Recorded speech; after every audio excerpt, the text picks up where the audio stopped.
And welcome on in, guys. Tobin here with you. And thanks for checking out the channel. I apologize if it's a little more echoey today. I got some refurbishments coming to the studio. You guys can see, if you guys notice, the background's a little bit. Yeah, I kind of spiced it up just for the looks of this. This will probably be our setup for the week. And then, I'm hoping this weekend, maybe into next week, I'll give you a looky-loo of what our new setup is going to be like. But in the meanwhile, we're playing the waiting game. But we are not playing the waiting game when it comes to one man and one man alone. Duncan Robinson. The Dunkyard Dog is apparently fully back. Speaking to reporters today, Duncan Robinson had revealed that he is a full go for training camp, has been without limitations for about 8 weeks now.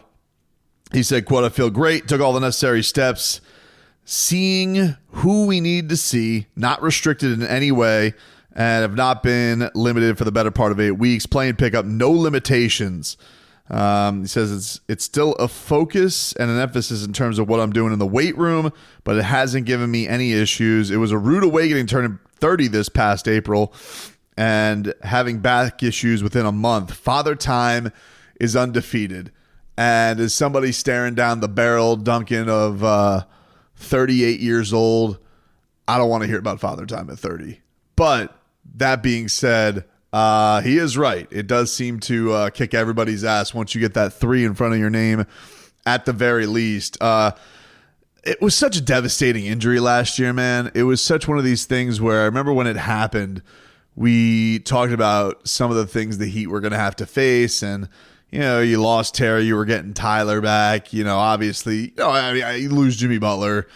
There's nothing like losing your superstar. But the impact Duncan Robinson had last year up until this back thing flared up, he was tremendous. I mean, I think in many ways was, looked upon as the Heat's third best player, in a lot of ways, with his consistency, the type of attention that he carries. And he really had taken what he had done in the playoffs prior, where it looked like he had brought all the way back, this versatile set of skills that had been crafted almost in banishment from the rotation, where he's playing all this basketball amongst the guys who don't play. And you could just see the improvement. And I think we had seen it with, him snatching Wemby's soul and some of the moves that he was able to bring to the table. This guy did not look anywhere near like a finished product after, in a lot of ways seeming like, well, had he peaked, had he reached the absolute mountaintop as a player.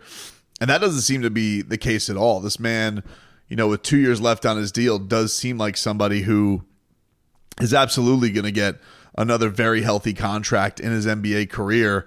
And, I think is probably seeing himself as somebody who still has a lot of more things that he can unlock. And he does unlock a lot for the Heat offense. So much so, you remember what Udonis Haslem had said. Like, this was one of those things that kind of brought along a little bit of controversy, because UD was just pointing out the obvious, what all of our eyes had seen, is that the Miami Heat starting lineup, when it has Duncan Robinson in it, just seems to flow better. It just does. But obviously, that does bring up some issues and logjam of like, all right, can you have a lineup with Terry, Tyler, and Duncan out at the same time to start a game? Could be a bit of a challenge. Could you have Duncan Robinson essentially be your power forward? Could be a bit of a challenge. We saw that with with Caleb Martin, that they are willing to go a little bit undersized. They seemingly, Bam Adebayo's entire career. And I think, the majority of the fan base wants to see them go bigger, either sticking with Nico or going with Khalil Ware. But it is something to definitely keep an eye on, because everybody really likes playing with this guy on the floor. He does seem to he just seems to carry a lot of weight with this attention.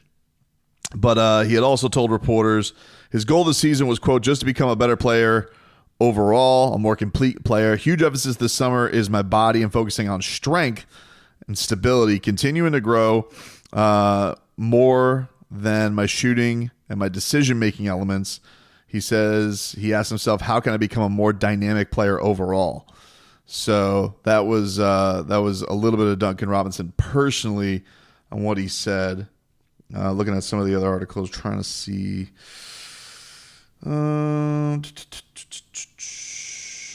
Let's see. With some of the trade rumors that he had dealt with, and not really having a lot of that, he says the only difference was less people reaching out to me. Nothing really changed as far as I'm concerned. For me, the offseasons are always about trying to make improvements. So that's always where the focus is at, coming back and being a better player, more complete player. But it was a little bit of a quieter summer generally, but I've kind of learned over time.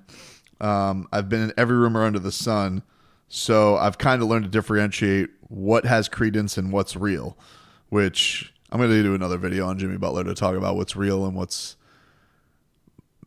nonsense when it comes to some of these rumors. But it is one of these things where, you know, and I can be guilty of this because as a person who makes content, does 4 hours of radio every single day, any little Twitter rumor can just be a jumping off point into a discussion, and it all kind of gets treated as it's the same because NBA Central or Legion Hoops tweets it out. But he does kind of echo something that I have been a point that I have been making, where I do think that the Miami Heat cohesively come in with a better summer just because there's been not a lot of BS that these guys have had to deal with. There's no way that that's not less stressful for these guys. You know, all of the guys who were in these talks last year, they did talk about the burden of, weighing whether or not they were going to be traded for Damian Lillard. And that's including Tyler Hero, who has also been in every rumor under the sun and basically every rumor every summer that he's been here. Now Jaime got a piece of it and Nico got a piece of it. Nobody's really had to deal with that this year.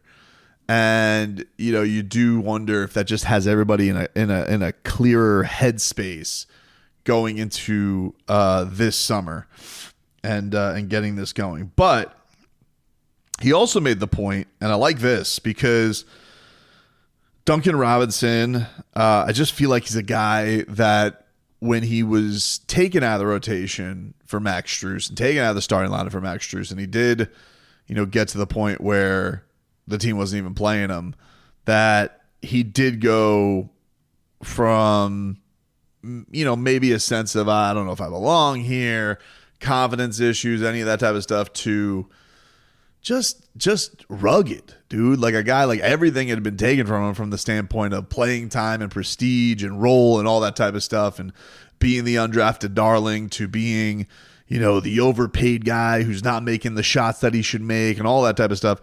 And I think that does harden you and make you more of a veteran player. And you could just see like he wasn't this like aw shucks guy anymore. You know, as I've said, he went from aw shucks to no fucks. Like he gives no fucks, Duncan Robinson. He's just going to go out there and perform. But he did have this to say about people doubting the Miami Heat, which, you know, is certainly the case. The Heat they've been stagnant. They haven't made any moves outside of adding their young guys. And, you know, I don't think that's going to lead to a lot of people having a lot of belief in what they're going to do. But not that they haven't been there before with the early exits. But even the year that they had the early exit a couple of years ago against Milwaukee, they did add Kyle Lowry. They did add PJ Tucker. They did have some semblance of exterior additions. And I think this year, all of those that you have to point to are young guys. The big X factor for Miami this year is going to be health and availability. But Duncan Robinson, this is from Barry Jackson. It says, Robinson has noticed the Heat being glossed over as a potential contender.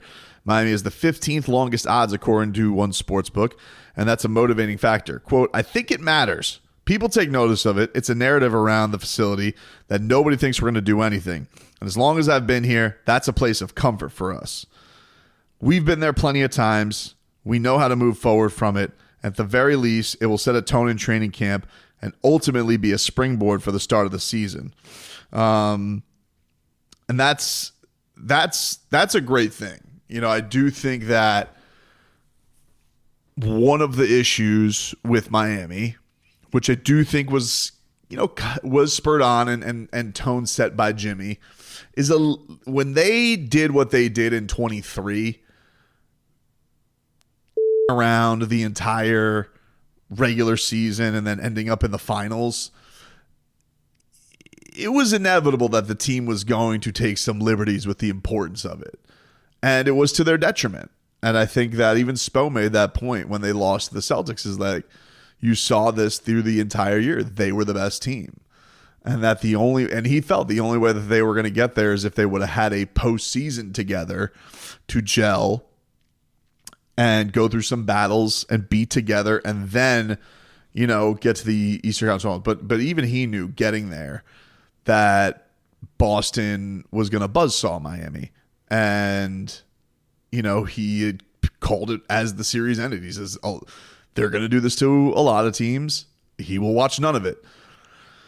So I like the fact that a Miami Heat team that was embarrassed and that has something of a chip on their shoulder, can they gravitate towards something that makes them take night in and night out very, very seriously?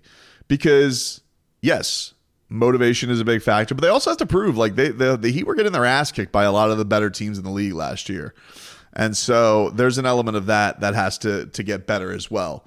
So it does, all the right things have been said, because I do think it plays into the tone of, they are going to hit the ground running in a better way.